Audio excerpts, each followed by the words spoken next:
Samal Hog Growers Association wala makontento sa aksyon sa lokal nga panggamhanan batok African Swine Fever kun ASF.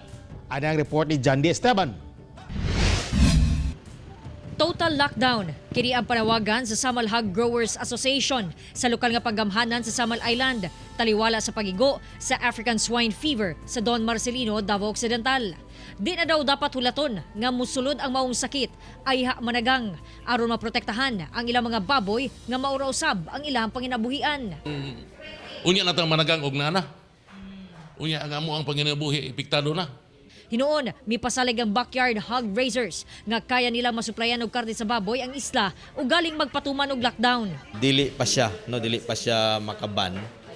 Kay ang ginamonitor sa Samal karon nga og mag-abot na siya sa Dilsor, patay Davao City, so medyo dako pang buffer zone. Giapod-apuran naman daw sa city vet og disinfectant ang mga nagbuhi og baboy kabahin sa preventive measure. Pero ang ama pong gihangyo, nga naman kung mga coastal area, like kanang karne, travel, agi sa mga dagat niya, na ay mga magbantay dito ba, nga makakuan. hinoon, hugot daw ang pakikoordinar sa City Veterinarian's Office ngadto sa Coast Guard, NMIS ug Coastal Barangay sa mga posibleng pagpalusot sa mga baboy ug meat products sa isla, pinaagi sa bangka.